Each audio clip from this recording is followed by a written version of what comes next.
This is the GTN Show, and this week we are getting healthy. Well, not exactly, but we are heading out and about to find out if running a marathon is good for you both mentally and physically. We've also got plenty to chat about in Tri News, including an unfortunate injury from Lionel Sanders, there's a new course on Zwift, and there's a carbon neutral trainer. Yeah, and you guys have still been sending us in some great pictures. We've got those to share with you. And although the majority of us were having some Easter chocolate eggs, the pros were still racing, and we've got those results to talk about as well.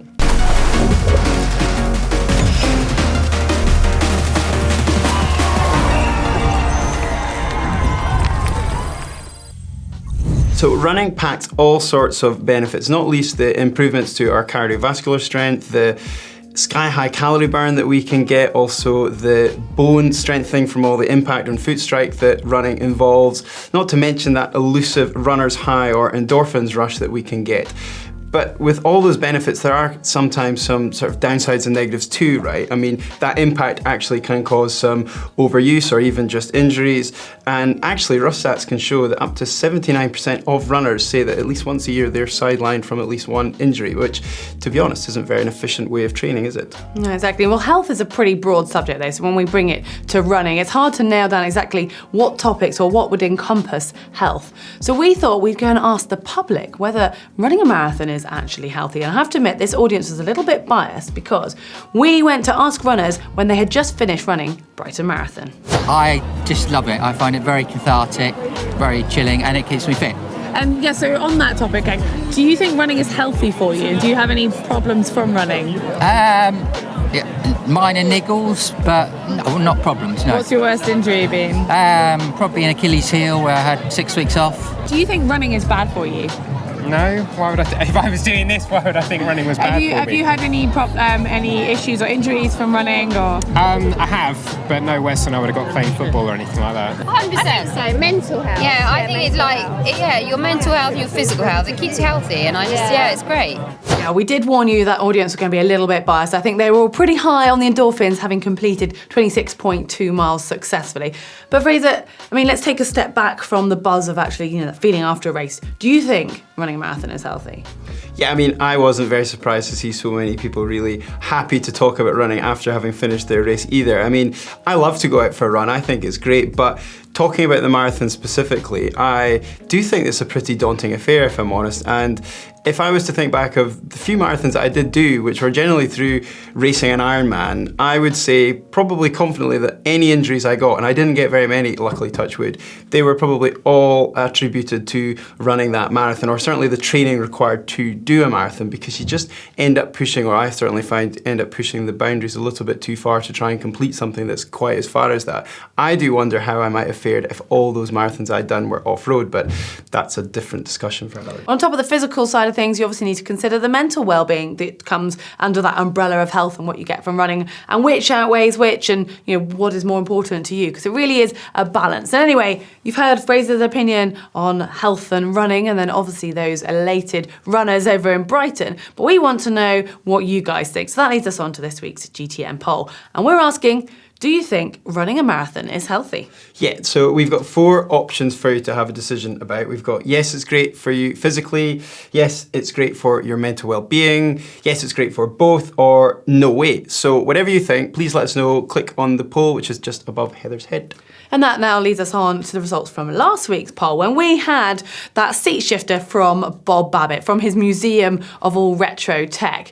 And we asked you whether you would like to have one of those. And the options were, hell yes, why even move your saddle in the first place, and no. Well, it's a fairly close split at first look, but actually I think it looks a little clearer when you delve in. So 32% said hell yes.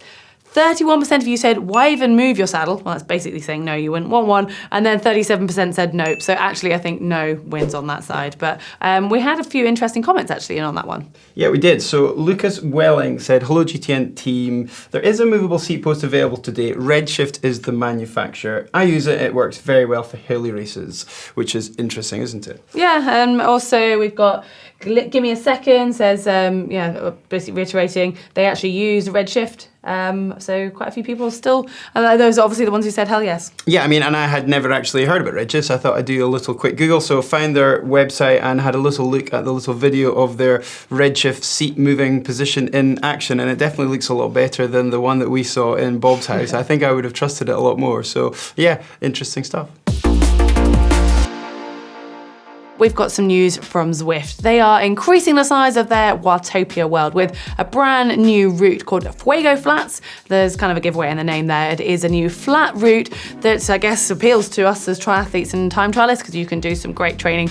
And personally, I love anything that's a little bit flat.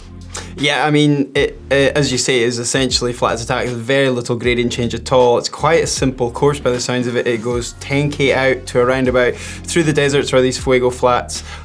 So some new and interesting things for us to look at when we're on Zwift. Go around the roundabout and back you come.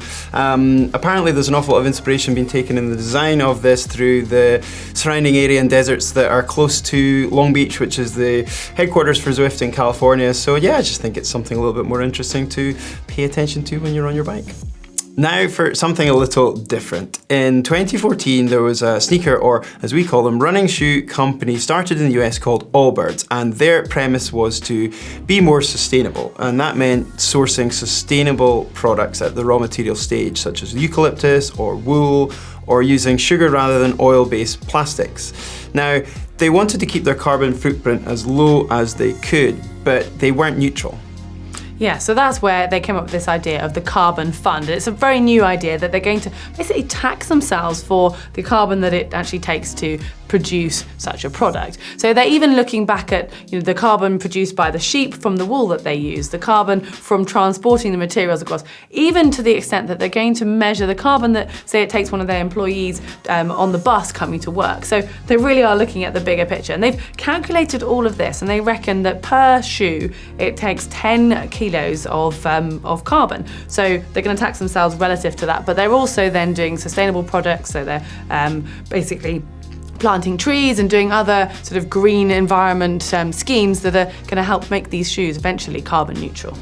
Well, now we've got some news from Lionel Sanders, and you might have heard that he is injured, unfortunately. Well, about a month ago, he got a bit of a niggle that seemed like some sciatic pain that came on after a brick session, and he just thought, well, worked through it and had various physiotherapy treatments, and it just wasn't quite going away. So eventually went to the doctor, and they thought, well, you probably should go for a scan. Well, it does turn out that it's a sacral fracture.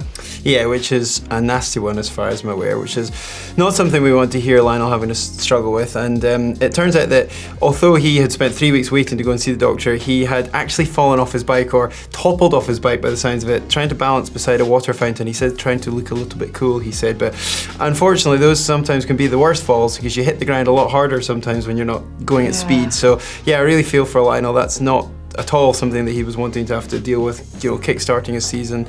Well, it's not kick-starting his season at all because he's got 9 to 12 weeks now of non-weight bearing, so he is going to be focusing on his other aspects. But he's had some great words of support. If you actually look at his Instagram, he's had a huge amount of the pros giving him well wishes, plus a couple of funny ones, including this one from Cam Worth. I like this. Turn it into a positive. Might even smooth out that limp. Yeah, I don't know about that. That limp's a pretty pronounced one with Lionel. But and Phil Guyman, who sort of goes around and takes Strava KOMs, he's replied and said now you can focus on your climbing KOMs, which is just a little bit fun. Well, that's because Lionel took one of his and then he took it back, so that's where that story comes from. But yeah, we don't obviously wish Lionel well as well. And finally, some more news from another top pro. We have just spotted that current Ironman 70.3 world champion Jan Frodeno has got himself a new wetsuit brand. That is De Boer Wetsuits, which is a company that he's actually helped design and develop their new wetsuit with. 2 suits from this company, De Boer, actually. One called the Flow, one called the Fjord. And according to Jan, he just feels that these give him much more flexibility and allow him to, well, effectively swim just like he says he swims in the pool when he's out in the open water. Right now it's time for our caption competition, where we look at some of the comments you sent in to us regarding the picture we had of Bob Babbitt last week wearing something a little bit silly. Yeah, it was a great picture. And we've had some cool caption suggestions. This one, we've got 3 runners up this week and then a winner. And our first runner up, Ahmed Bassam, what my nightmare looks like the night before a 20x400 swim set. I mean, that just sounds horrific anyway, but we digress. Next we've got Give Me a Second 1741, hashtag aero is everything. It's a long name, that actually, isn't it? Next runner-up is Martin Lieb, who says, introducing Captain Kona, which I don't really get. Tim Kona. Anyway.